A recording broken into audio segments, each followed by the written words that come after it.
Hare Krishna, Krishna Krishna, Hare Hare, Hare Rama, Rama Rama, Hare Hare.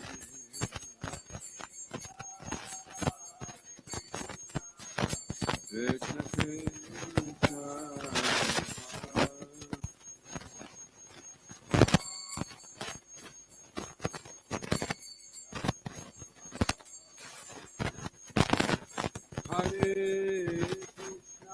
Hare Krishna, Krishna Krishna, Hare Hare, Hare Rama, Rama Rama, Hare Hare. Krishna Krishna, Hare Hare Rama, Hare Rama.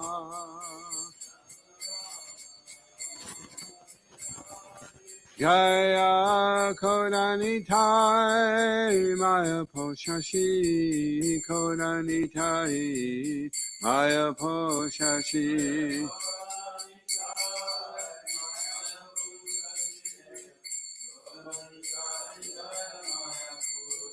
Jaya Prabhupada Prabhupada Prabhupada Prabhupada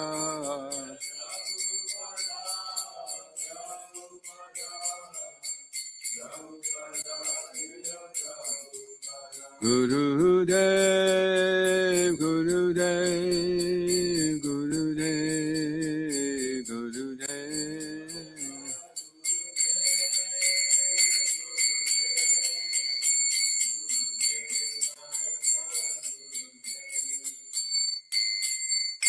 Iskon Guru Vrinda ki jai, Srila Prabhupada ki jai, Shishi Prabhupada Maya Poshashi ki jai.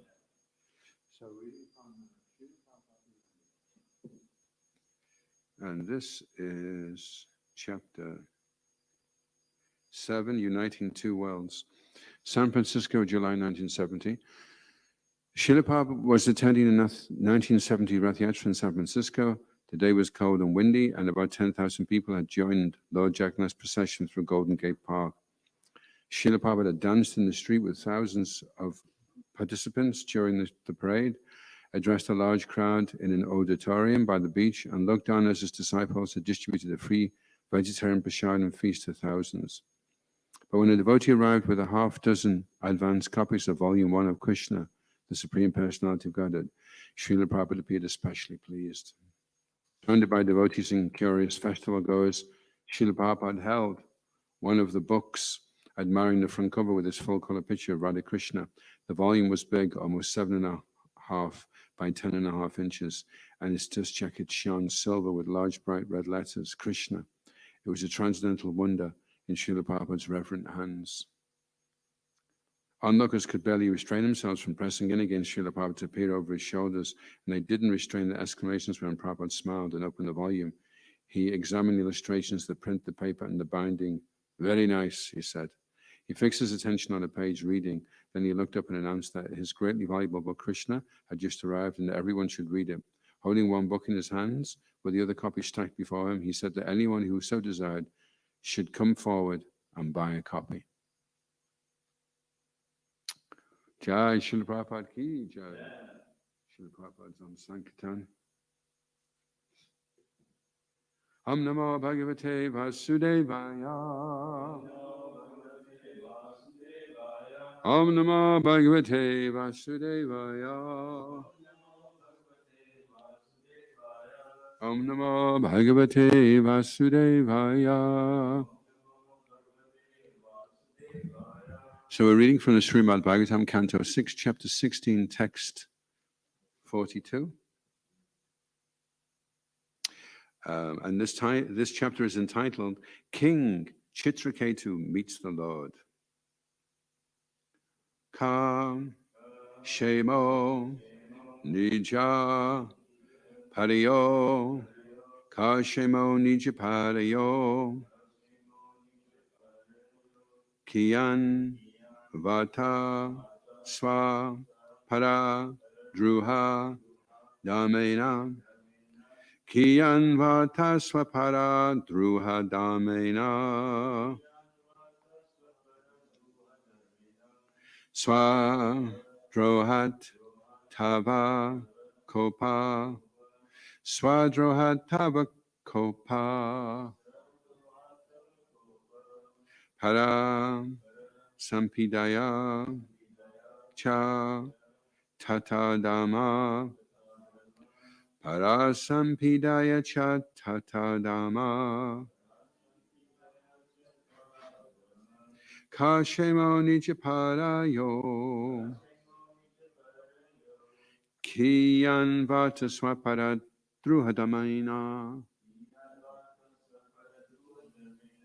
Swadrohatava Kopa Parasi Sampidaya Chatadama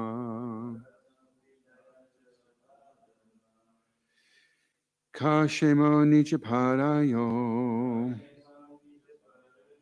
Kiyan Vata Swapara Druhadamena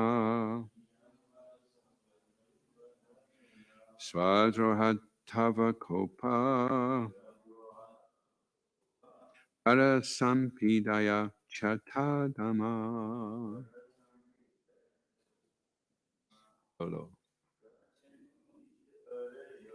Kashemo Nichaparayo Kiyan Vata Swapara Druhadamena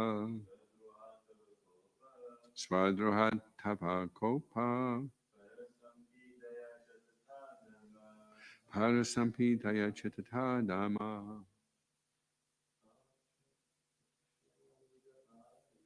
Kashemo Nichaparayo Kiyan Vata Swapara Druhadamena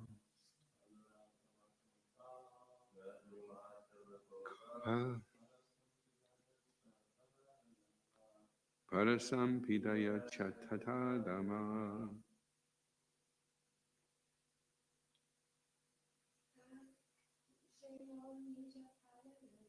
Kashemo Nichaparayo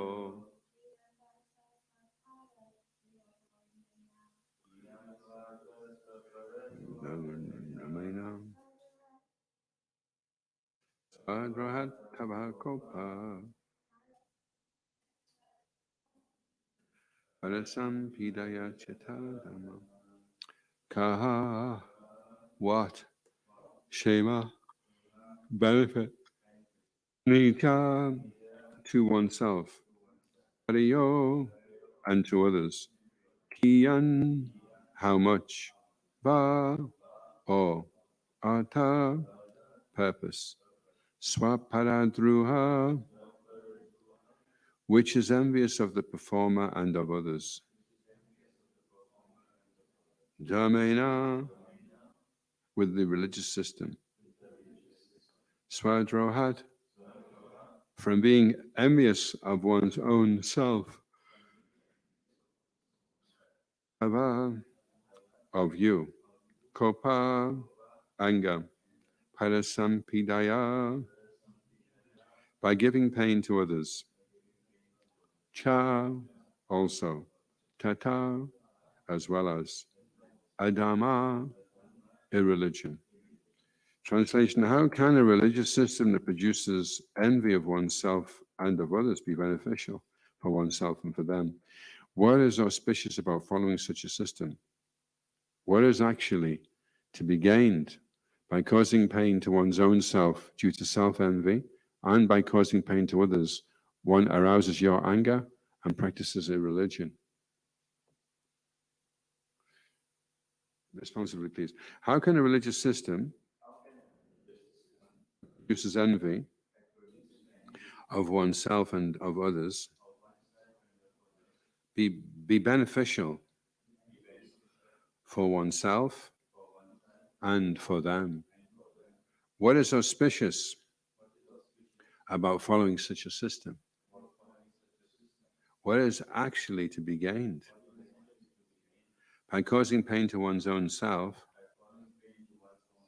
due to self-envy, and by causing pain to others, one arouses your anger and practices irreligion. Prabhupada Srila Prabhupada ki jai. Because that's a long purport, so I'll probably break it down as we go.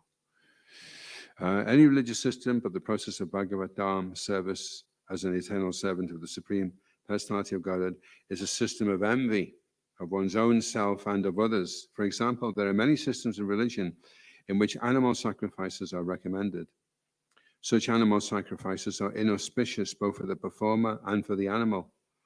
Although one is sometimes permitted to sacrifice an animal before the goddess Kali and eat it instead of purchasing meat from a slaughterhouse, permission to eat meat after a sacrifice in the presence of the goddess Kali is not the order of the Supreme Personality of Godhead. It is simply concession for the miserable person who will not give up eating meat.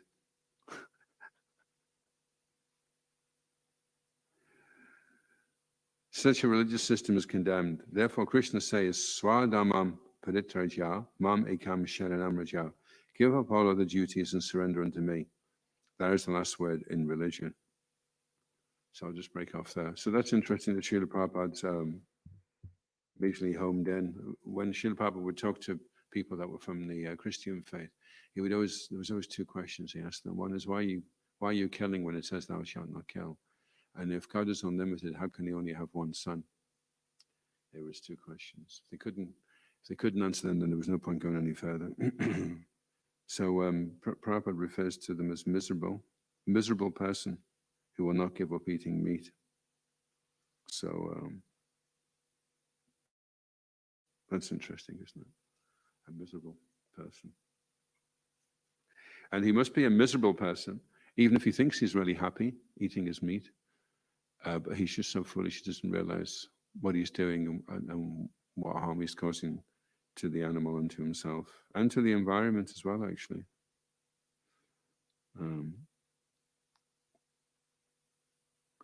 So it's not even supposed to be that the person eats the meat in front of the goddess Kali. So she's not impressed when they do that. Okay, I'll read on. One may argue that the sacrifice of animals is recommended in the Vedas. This recommendation, however, is a restriction. Without Vedic restrictions on the purchase of meat, people will purchase meat from the market, which will be overflooded with meat shops, and slaughterhouses will increase. To restrict this, sometimes the Vedas say that one may eat meat after sacrificing an insignificant animal like a goat before the goddess Kali. In any case, a system of religion in which animal sacrifices are recommended is inauspicious for those who perform the sacrifices and for the animals.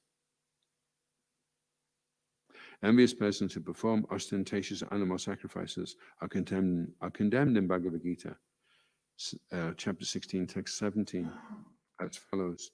Atma sambhapita stabda dhanamana mananvita yajante nana yogyaste dambena vidi purvakam. Self-complacent and always impudent, deluded by wealth and false prestige, they sometimes perform sacrifices in name only, without following any rules or regulations.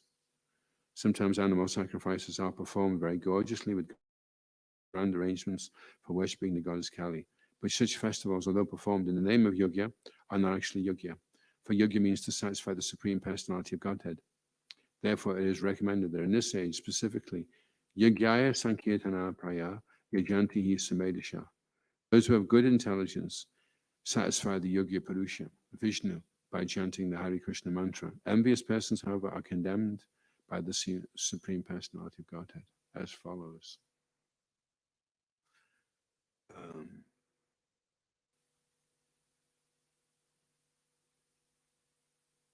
Srila Prabhupada is now linking animal killing to demoniac nature. The significance of doing this is that it cultivates the demoniac nature. So in Kali Yuga, the divine and the demoniac natures are mixed.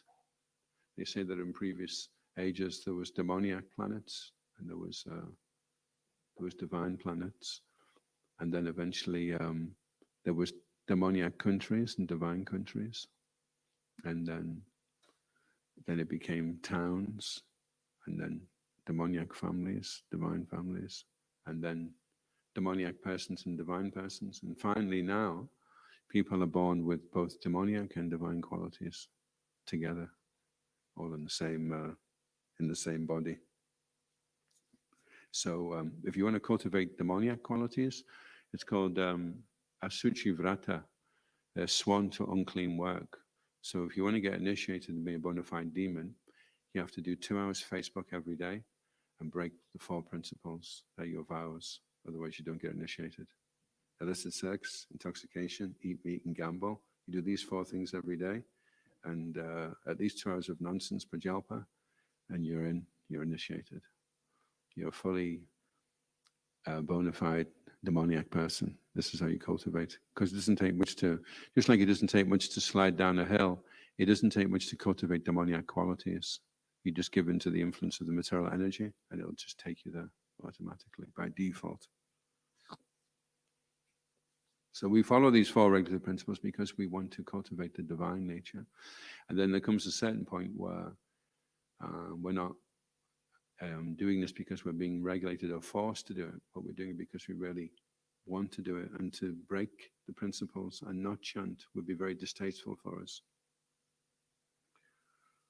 So, again, Bhagavad Gita, Ahankaram balam dapam kamam krodam cha samshrita mam atma paradaheshu pradvishanto vyashuka tadaham dvishaita kruyan samareshu naradanam shipam yajashram asuban asuras eva yonishu.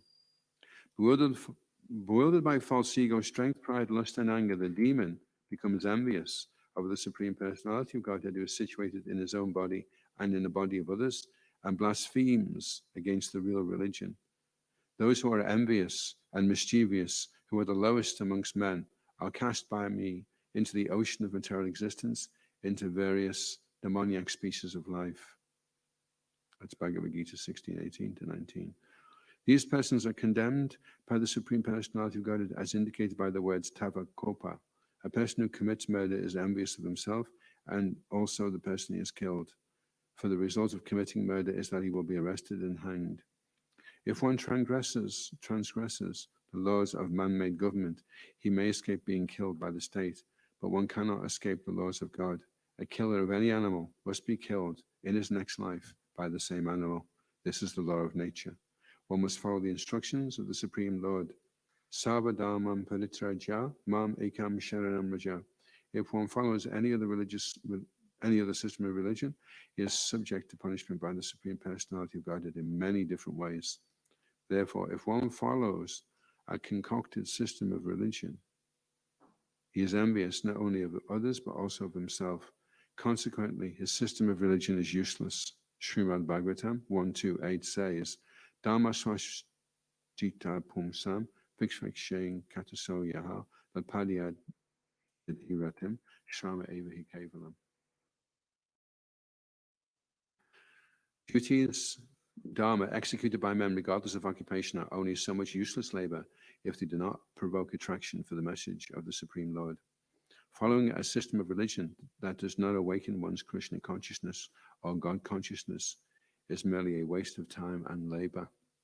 Shri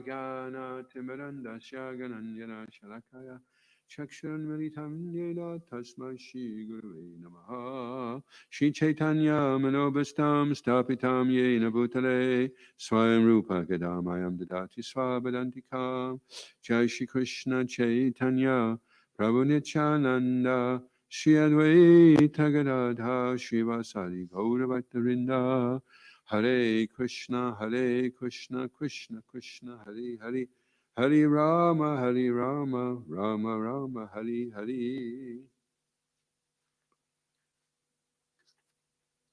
So the prayers are being offered to Anantadev, and being very pleased, he replies to Maharaj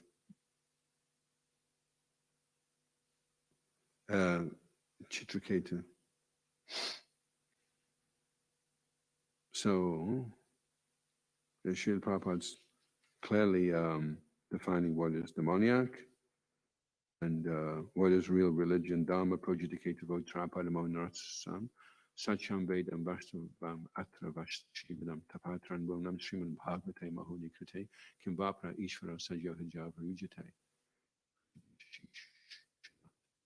Is that it? That's the last bit. Completely rejecting all religious activities which are materially motivated. This Bhagavatam propounds the highest truth, which is understandable by men who are fully pure in heart.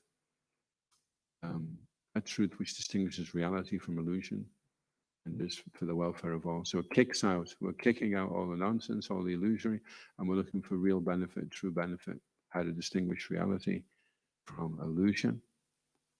So it's a science, and there are certain realities that we have to realize for ourselves. They have to become real to ourselves. We have to realize what is reality and what isn't reality, what is illusion, and cut through that with the sharp sword of knowledge.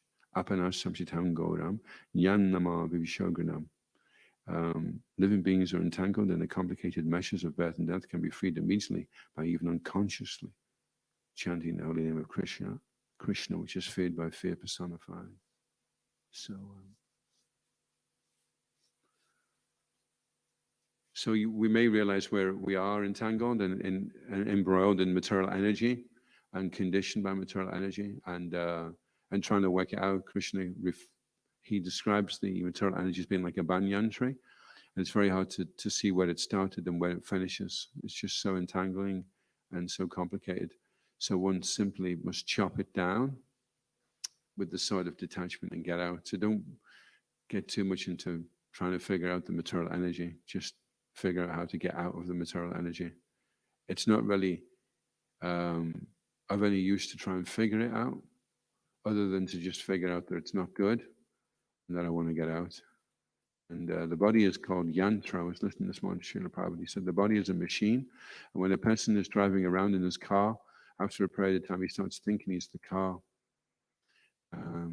So we've been running around in our car, this body, for quite a while now, at least in this lifetime. And we identify with the body as ourself.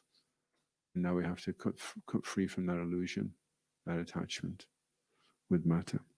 Any questions or comments? Yes, Bhakti and Laura. Hare Krishna, thank you. I'm not sure I understand self-envy. Could you talk a little bit about that, please? Self-envy. Similar to self-harming. When a person is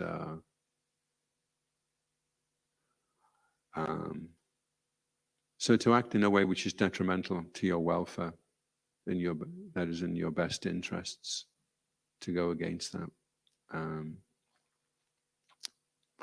So it's called, in psychology, it's called grungy.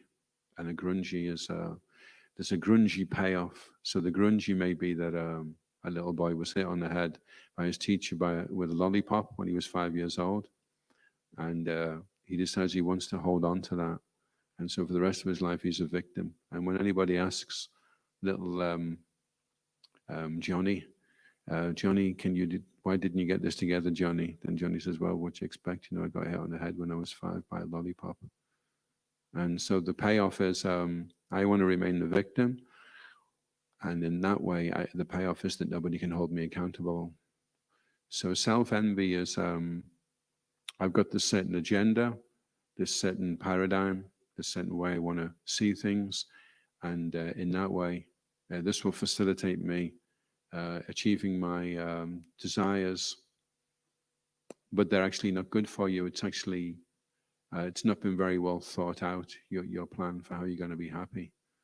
I'm going to put myself into a miserable condition so that people feel sorry for me. And then in that way, like there was one lady, she went to the doctor and she was getting excruciating headaches and she had really bad arthritis. So the doctor says, well, if you take these, this will get rid of your headaches. And if you take these, this will get rid of your arthritis. And she says, no, I don't want to. I don't want to get rid of the arthritis. I just want to get rid of the headaches. And the doctor said, well, why is that? He said, because the family feel sorry for me and they make a big fuss over me with my arthritis. So, so that's the grungy payoff. So we have to look at, other things that I'm doing. Like if you look at your life, people in general, what are they doing at 8 o'clock in the evening? They're engaging in something which they think is going to bring them happiness. But because of that, they don't get to bed till midnight. So then there's no way they're going to get up at 4 in the morning. If you go to bed at 8, you can get up at 4 in the morning. If you get up at 4 in the morning and your day doesn't start till 9, you've got 5 hours quality me time. You can shower, you can read, you can grow chilies, you can read about forests or do a sculpture. You can do anything you want. It's your time. You could do some meditation. But if you get up late and you roll out of bed and you've just got to go straight into whatever you're doing, then for that so-called enjoyment, which was really just staring at a box, looking at people pretend to live their lives, such a useless waste of time. And then the impact is that the next day, because of that, you've put yourself into a suffering condition. So that's self-envy, And it's sad because advertising is promoting the four sinful activities to make people become consumers, so that they will just go around consuming things. And as soon as you buy something, then you want to consume it quickly so you can buy it again. And as soon as you've got it again, you're looking in the cupboard and you think, I need to finish that off and finish that off and finish that off. This is just what a consumer is, you see. And so we spend our life, wasting our life doing all these things, possessing things, consuming things. And the whole thing is miserable. The whole thing is such a waste of time. So self-envy means not raising yourself up into the mode of goodness. And so therefore you don't really know what is for your best, what is in your best interest, and what is in the best interest of others. Everything suffers. Your relationships suffer.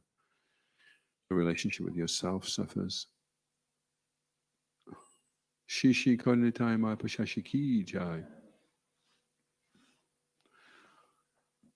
Srila Prabhupada's making the point quite heavily because self-envy is like, nobody sets out that day, do they?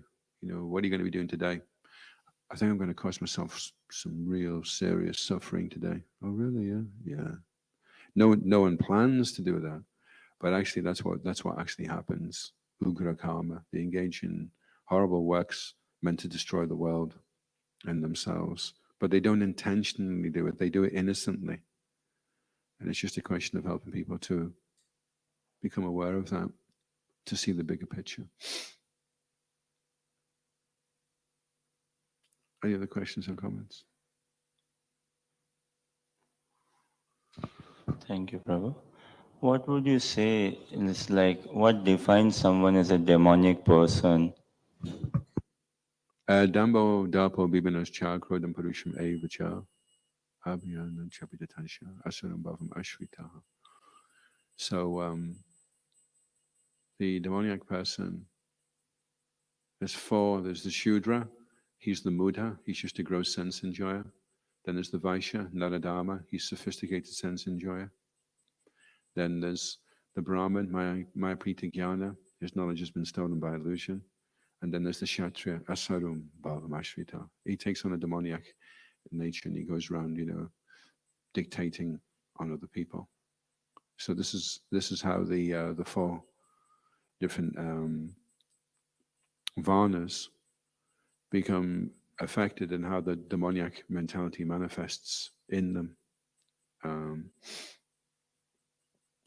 So pride, arrogance, conceit, anger, harshness, and ignorance, these qualities belong to those of demoniac nature.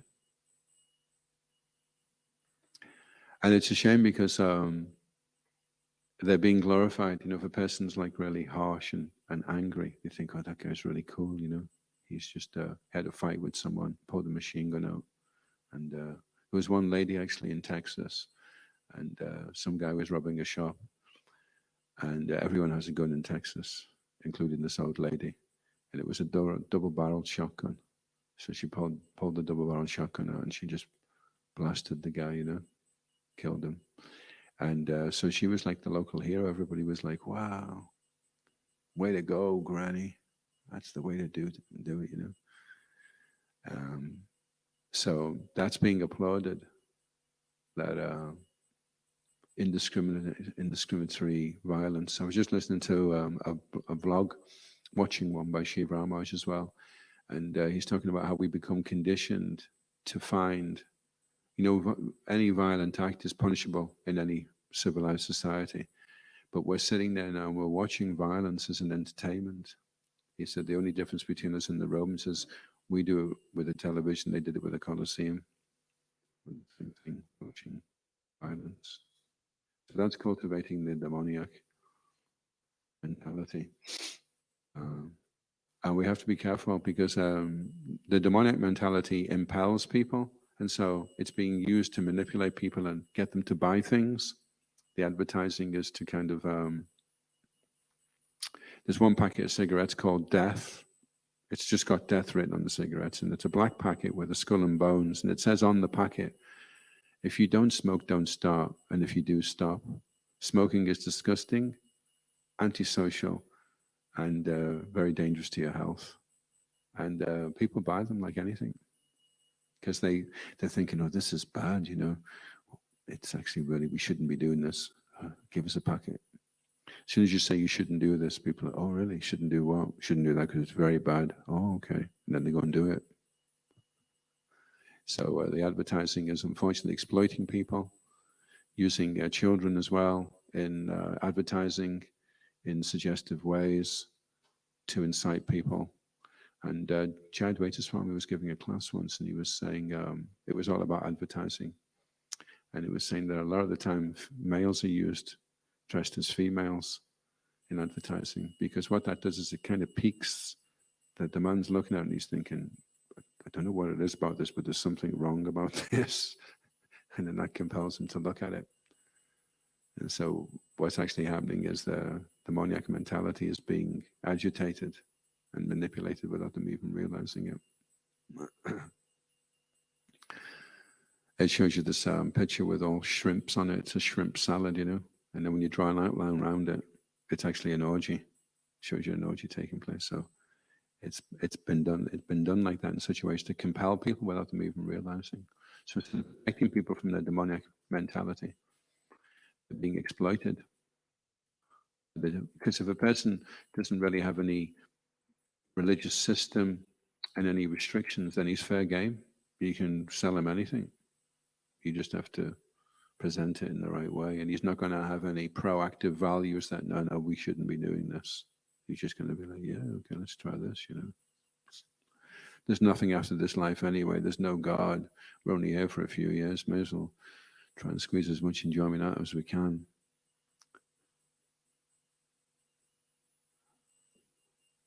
So it's funny. Before I became a devotee, I was doing advertising. I was studying advertising at Stockport College, doing a foundation course, and so it gave me a little insight into what's going on. Actually, how kids are being trained to exploit their fellow man, and our teacher was telling us what we have to do here in advertising is we have to get people to want things that they don't need. That's what we have to do. And Srila Prabhupada gives the example of lipstick and going to the moon. He says these things are a useless waste of time. They're anatas, they're unwanted. Why? How many billions get spent every year on lipstick?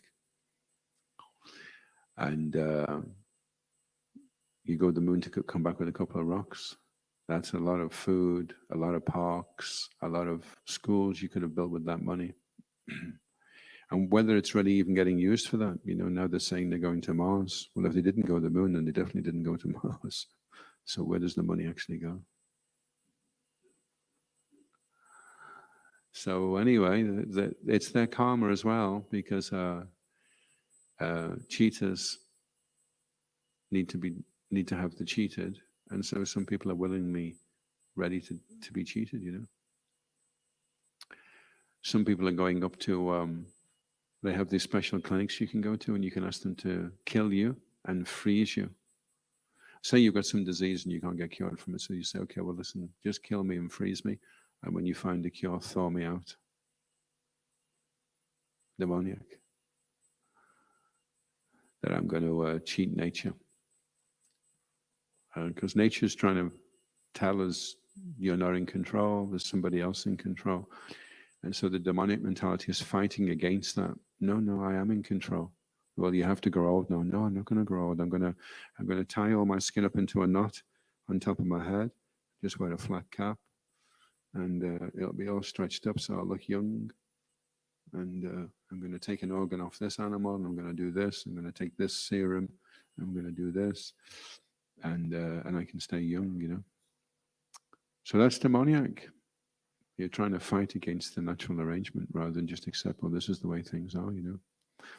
And if you look at the way technology works, what they do is they look at nature, they see how a bird is flying, and then they imitate it. They make a machine. But they don't give any credit to the person that made the bird. But then the person that makes the machine, oh, they give him all credit.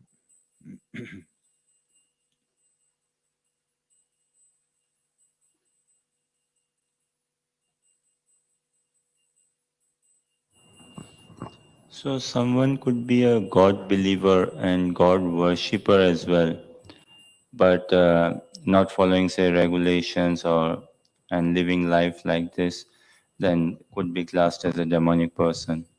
Yeah, just like somebody may say, I've got so much respect for the prime minister of the country, and they don't do anything. They don't follow any of the rules that the prime minister makes. You know, in fact, they go out of their way to break them all.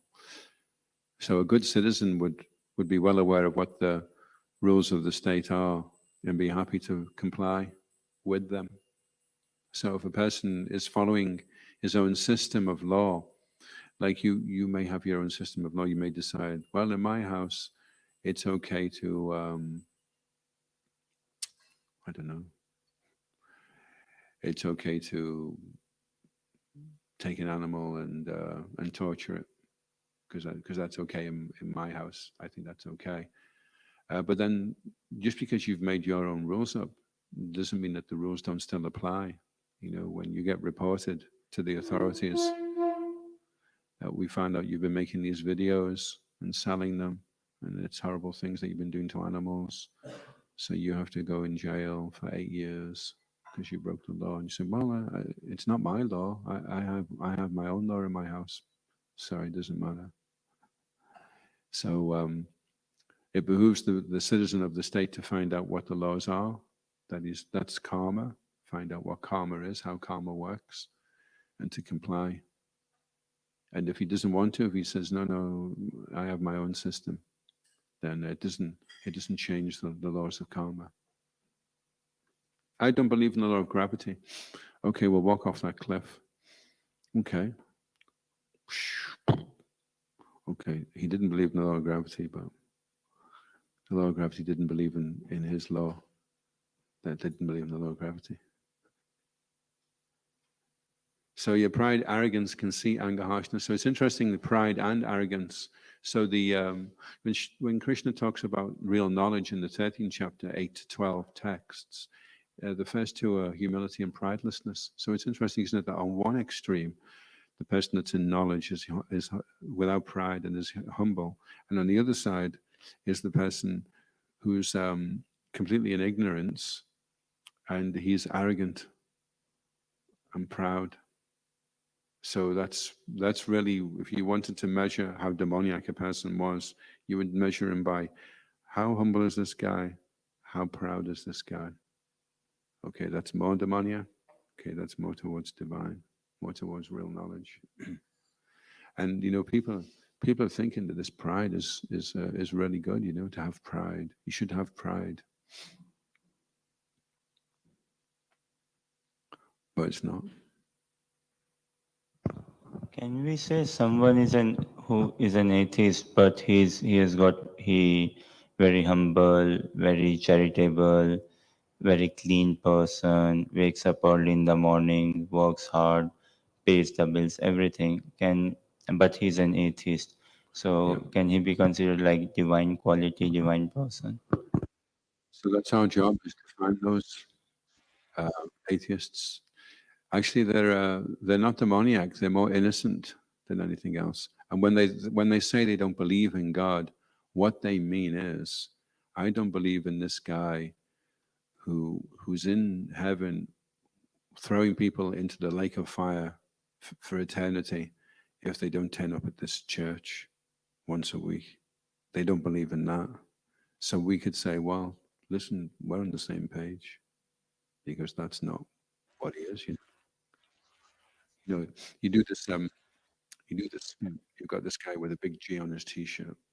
He comes in and sitting around. He's got all these little boys around the table, and the guy with the G on his shirt is God, of course. He's there with the boys, and they're having a meal, And every now and again, you hear ah,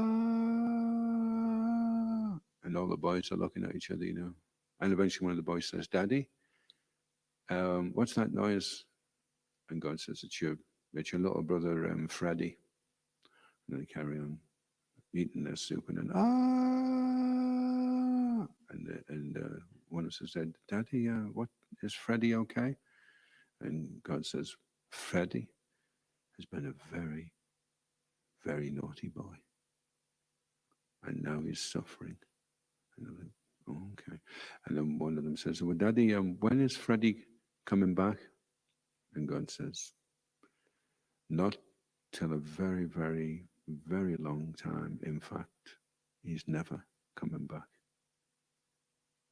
And then if someone turned around and says, "I don't believe that God would be like that," then that's good. That's good. You may call yourself an atheist, but actually these atheists that are saying they believe in God have got the wrong conception. They're actually the atheists.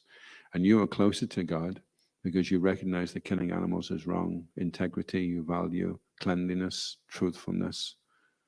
All these qualities mean that you would be very receptive if we presented the beautiful Supreme Personality of Godhead in his pastimes, and you saw how kind he was, how beautiful Krishna is, then you would also be attracted. So this is really doing God a disservice. It's like showing a picture of God, and it's this really big ogre, and he's got a big wart on his nose and fangs and smelly breath. "I'm God, worship me." No, don't fancy that. So people that would be attracted to that, then that would be a disqualification. So if a person has rejected all that, and generally atheists, they're still open. They haven't completely, closed themselves off to the idea that maybe there is something out there. So then we can present that. We can say, well, why don't you try living a life like this and doing this mantra meditation? Just chant Hare Krishna 21 times a day for a week, and then come back and tell me if you think it made a difference. They say there's no atheists down the foxhole. Have you heard that expression? No. The foxhole, I think it was either the First or the Second World War. Anyway, they would dig themselves in, to protect themselves against the enemy. But when they were down the foxhole, death was staring them in the face. And then suddenly people that considered themselves atheists were begging God to please help them. So they say there's no atheists down the foxhole. And they say the same happens on the death ward, where the prisoners are sentenced to death row. They say that they're really, really tough, but when it comes to where they're going to be put on the electric chair, then even the toughest guys, they're crying, they're screaming for their mums, or they're calling out for God to help them, So a lot of this kind of exterior facade of not believing in God, and it's just a kind of false bravado, but it's not actually real. As soon as they come in contact with some difficulty, then it all starts crumbling down. Any other questions or comments?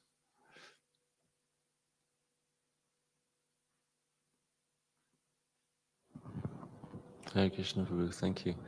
I'm just thinking, when you read from the 5th canto about the description of the hellish planets, then it can that description of God that you were given before, it's almost not so dissimilar. Like, forgive me if I'm wrong. Yeah. Oh, yeah. You mean in terms of the, yeah. Yeah. Well, it's not eternal, and it's reformatory as well. And because we're all part and parcel of God, to some degree, we also agree that we should be punished to some degree because we're part and parcel of the absolute truth, and that's the way everything balances out. If you've harmed somebody else, later on you regret it and you think, I also should be punished for that. That was so bad what I did. You know, when you come to your senses and you realize, and then you're happy to accept it. There's people that are like that. They perform some murder, and after a few years, they just go in and they turn themselves in, and they say, I just can't forgive myself for this. I need to be punished. So it's kind of like we also agree with that, you know. But the eternal thing is really put me off as a kid as well, that it's forever, you know. Why does he never give us another chance? I thought he loved us, you know. And Krishna doesn't want us suffering like that. He's in the heart trying to tell us all the time, don't do this, don't do this. But at the same time, he won't interfere with our freedom, you know. And it refers in the, I think it's the 17th chapter of Bhagavad Gita, that as you torture yourself and the supersoul within, so the supersoul also feels the pain when you're going through it in the hellish planets. He's also sorry to see you having to go through that, you know. But if there's no other way of getting a person to see something clearly, then the only other recourse is to make them suffer. But then in the next lifetime, they become very averse. When they see sinful activity, they become very averse because subconsciously know that this is bad, this is dangerous, you know.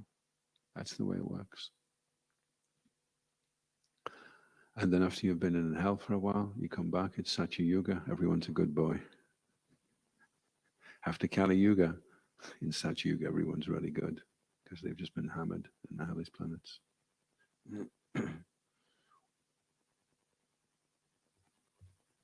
Okay.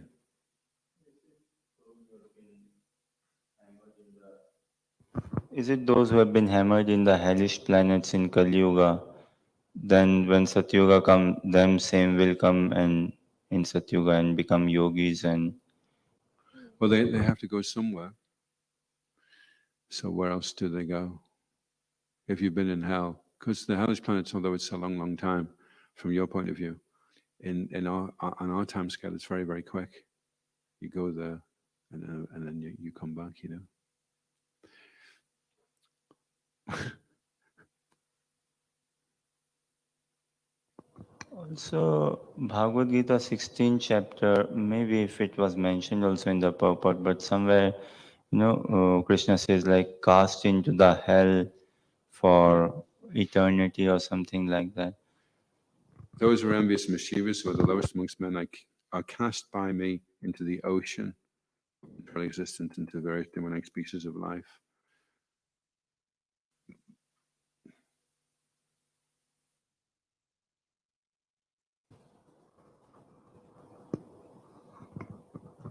Do we understand this? What's that? It's like Krishna's warning us, you know, he's trying to create fear to prevent us from going down the demoniac road in the first place, and showing that it's not good to do this. So he's warning us out of his love and his care for us. And then at the same time, where the pastimes of Lord Chaitanya are replete with people en route to the hellish planets, where he's intervened and he's turned them the other way.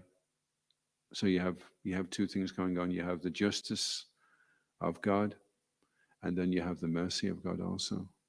That Lord Chaitanya is Patita Pavana. He's especially concerned with the most fallen, because the most fallen will suffer the most. So that becomes your qualification for getting Lord Chaitanya's mercy, because you're in very, very severe trouble.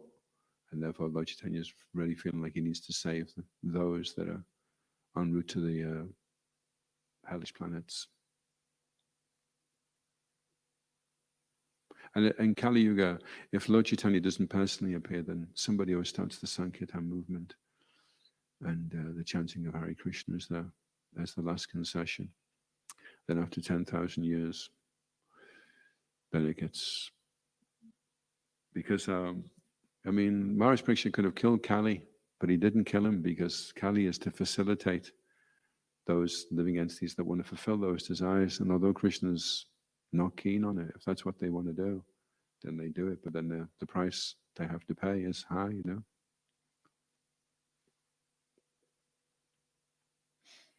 Material world's quite an intense place, really, actually. It's quite, it is quite intense. What's going on is quite intense as well. And, but we shouldn't blame Krishna for that, you know. If you smash a clock up and it doesn't work well after that, you can't say that that's a useless clock. If you're not prepared to follow the recommendations of how to look after the clock nicely, then the mechanism will go wrong, you know. Of course, in one sense, nothing really goes wrong because everybody gets completely and perfectly whatever they're due and whatever they need to take them back. Everyone is on their way back one way or another, but some are going on the really rocky road back and some are going on the smooth road back. But it's all to create an incentive to get out the material world once and for all, you know.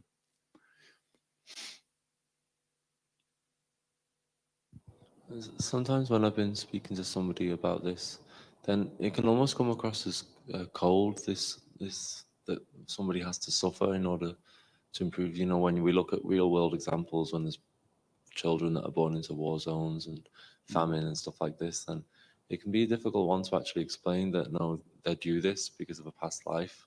It almost feels like victim blaming.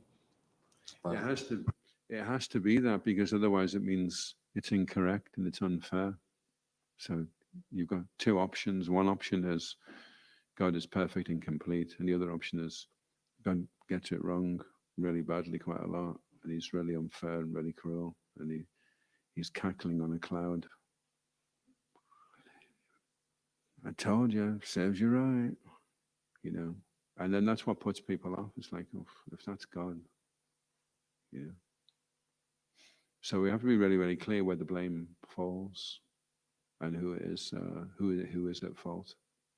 And everyone's given equal opportunity, and then they have their own choice, their own desire to choose accordingly, you know. And then they get their karma. And you know, sometimes the way a kid's born, see, it just doesn't make sense. If the kid's innocent and it's born like that, how does that make sense? Why would God allow that? And if the kid is innocent and you kill the kid, then sure, the kid will just go straight to heaven then. So the best thing to do for mankind is just go in there and shoot all the kids, shoot everyone down. And there's another one back to heaven, another one back to heaven. I'm doing this for everyone. So, I mean, he could have been a drug addict when he grew up, and he looked a bit dodgy. Now he's okay. He's back up there in heaven forever. Doesn't make sense, does it? ISKCON Guru in the key. Srila Prabhupada ki. Gaur Premanandi Hari Hari Bol.